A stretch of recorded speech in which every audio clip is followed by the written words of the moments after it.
అమ్మ గురించి ఎలాగండి మమ్మల్ని ఇంత క్రమశిక్షణగా ఇంత బాగా పెంచిందంటే అమ్మాయి. ఆహ్, నాన్నగారు, అమ్మ ఇద్దరు కూడా ముఖ్య పాత్ర పోషించారు. నాన్నగారు రా రాజరికం తాలూకా అత్యున్నత స్థాయి చూశారు. అవును. అదేవిధంగా ఆహ్, రాజకీయం తాలూకా డెమోక్రసీ తాలూకా అత్యున్నత స్థాయి చూశారు. రాజరికం తాలూకా అత్యున్నత స్థాయి చూశారు. అవును. మా మదరు పెంపకం, చదువు, క్రమశిక్షణ, సింప్లిసిటీ కారణం మా మదర్. మనం ఎంత గొప్ప కుటుంబంలో అనుకుంటున్నా మనం we should be down to earth. అహంభావం ప్రదర్శించుకోవడం. చాలామంది ఈ ఫోటో తీసుకోవడానికి చాలామంది వస్తుంటారు మ్యూజియం చూసి వీళ్ళందరూ. ఏంటి ఇంత సింపుల్గా ఉన్నారండి, ఏంటి చేయమంటారు అంటే కత్తి కట్టి పొడుగు మిమ్మల్ని కత్తితో శాసించమంటారు రాసి మాడుతుంటారు. ఏంటి ఎంత సింపుల్గా ఉన్నారు. ఆ సింప్లిసిటీకి ఆ డౌన్ టు ఎర్త్నెస్ కారణం మా మదరే. ఎందుకంటే మమ్మల్ని చిన్నప్పటి నుంచి అలా పెంచింది తను. అహంభావం ప్రదర్శించకూడదని, వీ షుడ్ లవ్ అదర్స్ అని, we should be affectionate towards others అని, హాని తలపెట్టకూడదని, మనిషిని మనసు నొప్పించకూడదని, మనసు నొప్పించితే మనం 10 రెట్లు మనం బాధపడతామని. సో నేను కూడా ఎప్పుడైనా కోపంగా ఎవరినైనా ఒక మాట అనేసిన, 1 గంట 2 గంటల తర్వాత నేనే మళ్ళీ ఫోన్ చేసి ఐ ట్రై టు ఏమనుకోకు కోపం మీద అనేసాను నేను మనసు ఒకవేళ నిన్ను నొప్పించుంటే ఏమనుకో. మా చదువు అంతా మెడ్రాస్లో. నా అన్నలు నా స్కూలింగ్ అంతా మెడ్రాస్. 12th వరకు మెడ్రాస్. సో అప్పుడు అమ్మ తెలుగు రాదు కదా అక్కడ. సో మాకు సెకండ్ లాంగ్వేజెస్ హిందీ ఉండేది, లేకపోతే Tamil, third languages Sanskrit, French. So మాకు తెలుగు ఎలాగ వస్తాయి. అమ్మే పెద్దబాల శిక్షణ బుక్ ఉంటుంది కదా, ఆ పెద్దబాల శిక్షలోని మాకు నేర్పించింది. లేకపోతే ఇప్పుడు ఈ public life been highly embarrassing Telugu రాకుండా.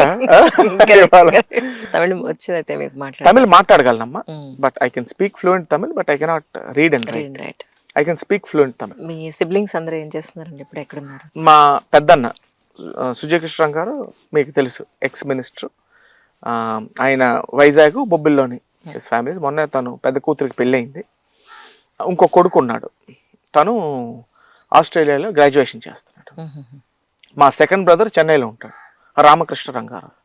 తనకి 3 పిల్లలు, 2 అమ్మాయిలు, 1 అబ్బాయి. అమ్మాయి లా గ్రాడ్యుయేషన్ చదువుతుంది, వన్ ఆఫ్ ద బెస్ట్ కాలేజెస్లో చదువుతుంది. తదిమా 2 స్కూల్లో ఉన్నారు.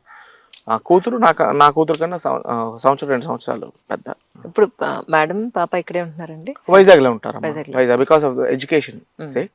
మాకు ఇక్కడ చాలా మంచి స్కూల్ ఉంది, శ్వేతాచలపతి ఇంగ్లీష్ మీడియం స్కూల్ అని ఉంది. కాకపోతే మా సొంత స్కూల్ కదా, సొంత స్కూల్లో మనం జాయిన్ చేస్తే భయం చెప్పరు, క్రమశిక్షణ రాదని వైజాగ్ లో జాయిన్ చేసాం. ఒకవేళ తప్పు చేసినా గట్టిగా చెప్పరు కదా, బేబనాయన గారు మన చైర్మన్ గారు కూతురని చెప్పరు కదా, భయం చెప్పరు కదా, ఆ ఉద్దేశంతో వైజాగ్ లో జాయిన్ చేసాం.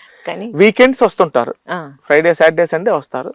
కండిషన్ ఏంటంటే ఫ్రైడే సాటర్డే సండే వాళ్ళు రావాలి, వెన్స్డే కానీ థర్స్డే ఒక రోజుకు 2 రోజులు నేను వెళ్ళాలి వైజాగ్. వాళ్ళ మాట వాళ్ళు నిలబెట్టుకుంటారు కానీ నా కమిట్మెంట్ నేను ఎప్పుడు నిలబెట్టుకుంటాను. పనుల వల్ల మెయిన్ వాళ్ళు కూడా చాలా బాగా అర్థం చేసుకున్నారు, చెప్పడం అనేది కాదు. అప్పుడు నాకు పెళ్లి సంబంధాలు చూసినప్పుడు 4-5 సంబంధాలు వచ్చాయి. 4-5 సంబంధాలు వచ్చినప్పుడు నా గురువు గారు చింజియర్ సాంగ్ మా గురువు గారు. సో అప్పుడు మేము బద్రీనాథ్ వెళ్తే ల్యాండ్ స్లైడ్స్ అయ్యి నా బర్త్డేకి నేను బొబ్బులు వచ్చాను. ల్యాండ్ స్లైడ్స్ వల్ల రాలేపోయాం. సో బర్త్డేకి అక్కడే ఉండిపోయాం. స్వామివారు చాలా ఘనంగా మమ్మల్ని బ్లెస్ చేశారు. అప్పుడు ఇలాగా సంబంధాలు వస్తున్నాయి స్వామి, ఇది 4-5 సంబంధాలు అమ్మ చెప్పింది, ఈ సంబంధమే చేసుకోండి, మనకి అన్ని విధాలుగా బాగుంటుంది, అనుకువైనటువంటి పిల్ల, మంచి పిల్ల స్వామివారు చెప్పారు. జాతకాలు కుదిరిన 2-3 సంబంధాలు చెప్తే ఇదే బాగుంటుంది, మంచిదని చేసుకోండి.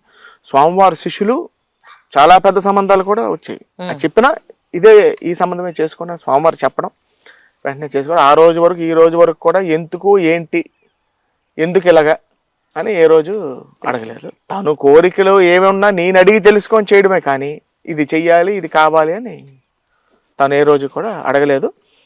ఎందుకు రావట్లేదు, ప్రెషరు మాతో గడవకపోతే ఎలాగా, ఇది నా రెస్పాన్సిబిలిటీస్ అనేవి తను అండర్స్టాండ్ చేసుకుంది. నా కూతురు కూడా మీకు పేరెంట్ టీచర్ మీటింగ్స్కి, స్కూల్ డేస్కి అందరూ తల్లిదండ్రులతో వెళ్తారు, కానీ తన తల్లితోనే వెళ్తుంది. అయినా ఏ రోజు కూడా she is never complaint, my father is very busy, he serving people అని గర్వంగా చెప్తుంది తన ఫ్రెండ్స్కి. వేస్ యువర్ ఫాదర్ అని అడిగితే. సో ఫ్యామిలీ వైజ్ ఆ సపోర్ట్ అయితే ఉంది. ఈ రోజు కూడా బయటకి ఎక్కడికి వెళ్ళినప్పుడు అండి, అమ్మ బొబ్బుల్లో ఉంటే మాత్రం అమ్మకి చెప్పేసే వస్తాను, బయటికి వెళ్తున్నాను వెళ్ళి వస్తాను అని చెప్పేసి వస్తాను. చిన్నప్పటి నుంచి అలవాటు, ఇప్పుడు కూడా బాగా నాకు తల్లి దగ్గర, ఎందుకంటే నా దగ్గరే ఉంచుకున్నాను తల్లిని. అమ్మ ఇప్పుడు వైజాగ్ లో ఉన్నారు. బొబ్బుల్లోనే ఉంది, నా దగ్గరే ఉంటుంది. ఇప్పుడు ఇవాళ వైజాగ్ వెళ్ళి Okay. సింహాచలం మీద వెళ్తాం. ఇప్పుడు రోజు కూడా అమ్మకి చెప్పేసి, ఎంతమంది ఉన్నా బయట ఉన్నా అమ్మకు ఒక మాట చెప్పేసి నేను వెళ్ళడం ఇప్పటికీ అలవాటు. అంటే అమ్మ చెప్పిన మాటలన్నీ వింటాను కాదు, కానీ నాకు సెంటిమెంట్. అమ్మ మొహం చూసి బయటకు వెళ్తే మంచి జరుగుద్ది అని. ఇప్పుడు అమ్మకు మాట చెప్పొస్తారు కానీ అమ్మని ఏడిపించిన సందర్భాలు కూడా ఉన్నప్పుడు ఒక్కటే, నేను తనకి ఇచ్చిన మాట నేను తప్పానంటే, తను 10th తర్వాత నేను బొబ్బులు వెళ్ళిపోతాను అన్నాను. నేను బొబ్బులు అంటే బాగా ఎఫెక్షన్ ఏంటో చిన్నప్పటి నుంచి. సెలవులకు వచ్చినప్పుడు, తిరిగి వెళ్ళినప్పుడు, ట్రైన్ తప్పివ్వడానికి, ఫ్లైట్లు తప్పివ్వడానికి అన్ని వేయవలసిన దొంగేషాలు అన్నీ వేయడం, చేయవలసిన పనులన్నీ చేయడం, 1-2 రోజులు ఎక్స్టెండ్ చేసుకొని బొబ్బుల్లో ఉండడానికి ప్రయత్నించడం. సో 10th తర్వాత వెళ్తామంటే అమ్మ ఏమనిందంటే, ఇంటర్ తర్వాత నువ్వు వెళ్దు అని. ఇంటర్ తర్వాత తను కోరింది, నువ్వు ఎట్టుపోయి బొబ్బులు వెళ్ళినా డిగ్రీకి పూర్తి చేసేయాలి, గ్రాడ్యుయేషన్ అనేది ఉండాలి, చదువు చాలా ఇంపార్టెంట్ ఈ రోజుల్లో అంటే. అది బొబ్బులు వచ్చాక నేను కరస్పాండెన్స్ కట్టాను డిగ్రీకి. కరస్పాండెన్స్ పూర్తి చేయలే, అదొక్కటే నా తల్లికి ఇచ్చిన మాట. నేను కానీ ఇంకొక విధంగా నేను కాంపన్సేట్ చేశాను. తను జీరస్వామి గారి శిష్యురాలు కాబట్టి తను శంకుచక్రాలు, సమస్త్రైనాలు అంటారు, శంకుచక్రాలు, అది తను మా ముగ్గురిని కోరింది, ఎవరో ఒకరు అవ్వండి, ఎందుకంటే నేను శంకుచక్రాలు అయ్యాను, నాకు 70 ఏళ్ళు దాటిపోయింది, నాకు జరగకూడదని జరిగితే శంకుచక్రాలు వేసుకున్న వాళ్ళే కార్యక్రమాలన్నీ కూడా చేయాలి పరంపర తర్వాత. సో అప్పుడు నేను ముందుకు వచ్చాను, నీ గురించి నేను అవుతాను అని. బద్రీనాథ్లో చెంజీరస్వామి గారు చేతుల మీదుగా నేను సంవత్సరాలు అయ్యాను. అది కొంత రెసిప్రికేట్, కానీ ఇప్పటికీ కోపం వచ్చినప్పుడు అదే దెబ్బతుంది, నాకు ఇచ్చిన మాట తప్పే, ఇచ్చిన మాట తప్పేమని ఇప్పటికీ షీ కీప్స్ స్పోకింగ్ మీ. కోపం వచ్చినప్పుడు ఉంటుంది, పర్వాలేదు, అది అలా విన్నట్లుగా నాకు అప్పుడు వినిపించదు. అదే కదా ఈ సింధూరానికి కారణం అండి సంవత్సరాలమ్మా. శంకు చక్రాలు అయ్యాక అది బొట్టు, నిలువు బొట్టు అనేది ఇది. పూజ టైం ఉన్నా లేకపోయినా బొట్టు పెట్టుకునే నేను బయటకు వస్తాను. మాది కూడా ఎక్కువ అన్ని కోవిలకి వెళ్తాం, అన్ని మతాలు చేస్తాం, కానీ మా ఇలవేల్పు వేణుగోపాల స్వామి కదమ్మా. సో కొంచెం వైష్ణవ ట్రెడిషన్స్ ఎక్కువ. ఈ కోవిల్ నిర్మించినప్పుడు కూడా అర్చక పరవారాన్ని ఇప్పుడు ఉన్న వాళ్ళ తాలూకా ముత్తాతల్ని శ్రీరంగం పంపించారట అప్పటి రాజా గారు. శ్రీరంగంలో పంపించి, శ్రీరంగంలో ఏ పద్ధతులు, శ్రీరంగంలో ఏమి చదువుతారు, శ్రీరంగంలో ఏ పద్ధతులు అవుతాయో బొబ్బిలి కోవిల్లో కూడా అదే పద్ధతి జరగాలి. అందుకే మీకు శ్రీరంగంలో త్రికాలర్చనం, అర్చన అనేది 3 సార్లు జరుగుతుంది, ఆరగింపు 3 సార్లు జరుగుతుంది. ఇక్కడ మన కోవిల్లో కూడా నిత్య హోమం జరుగుతుంది, ఇక్కడ కూడా నిత్య హోమం జరుగుతుంది. ధనుర్మాసంలోని బేడా సేవ అని ఉంటుంది, పల్లకి సేవ, ఇక్కడ కూడా జరుగుతుంది. పౌర్ణమికి అభిషేకం, ఏకాదశికి అభిషేకం, శుక్రవారం లక్ష్మీదేవికి అభిషేకం, లక్ష్మీవారం గోదాదేవికి అభిషేకం. అలాగే అన్ని ఏ పద్ధతులు అంటే అంత వైభవంగా జరగకపోయినా పద్ధతిలోని సాంప్రదాయంలో మాత్రం ఏమాత్రం కూడా మన కోవిలీలు లోటు లేకుండా ఈ రోజు వరకు కూడా తీసుకెళ్తాం. మరి తర్వాత మా తర్వాత తరాలు దేవుడు ఎలాగ రాసి పెట్టారు, వాళ్ళ ఇంట్రెస్ట్ మరి ఆయన నిర్ణయిస్తాడు. ఇన్ని తరాలు చూసిన తర్వాత నిజమే కదండి, అప్పుడు అలా ఉండేది, ఇప్పుడు ఇలా జరిగింది, మన కళ్ళ ముందు ఇప్పుడు ఇలా ఉంటున్నాం, నెక్స్ట్ ఏం జరుగుతుందో అంతే కదా, మనకు తెలియదు కదమ్మా. ఇప్పుడు ఇంట్రెస్ట్ రావాలి. ఈ జనరేషన్కి నాకు ఇంట్రెస్ట్ వచ్చింది మా ముగ్గురులో. సో మేము ఎవరం కూడా ఒకరి వ్యవహారాల్లో జోక్యం చేసుకో. ఇప్పుడు మేమందరం కూడా ఇప్పటికీ జాయింట్ ఫ్యామిలీ. స్కూల్స్, కాలేజెస్ విషయం ఉంది, సుజయ్ ఏ డిసిషన్ తీసుకుంటే అదే.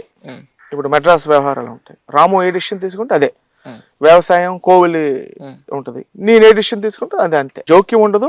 ఒకవేళ సలహాలు సూచనలు ఇచ్చి మేము డిస్కస్ చేసుకొని మేము మా పని మేము చేసుకెళ్ళిపోతాం. మా తర్వాత తరంలో కూడా ఒకళ్ళు ఇంట్రెస్ట్ ఉండాలి కదా. స్కూల్స్ చూసుకోవడానికి, కాలేజెస్ చూసుకోవడానికి వాళ్ళకి ఇంట్రెస్ట్ ఉండాలి, బిజినెసెస్ చూసుకోవడానికి ఒకరికి ఇంట్రెస్ట్ ఉండాలి, వ్యవసాయం చూసుకోవడానికి ఒకరికి ఇంట్రెస్ట్ ఉండాలి, కోవిలి వ్యవహారాలు చేయడానికి ఒకరికి ఇంట్రెస్ట్ ఉండాలి. తర్వాత అది ఎవరు అనేది who will take up their respective mantles అనేది గాడ్ విల్ డిసైడ్.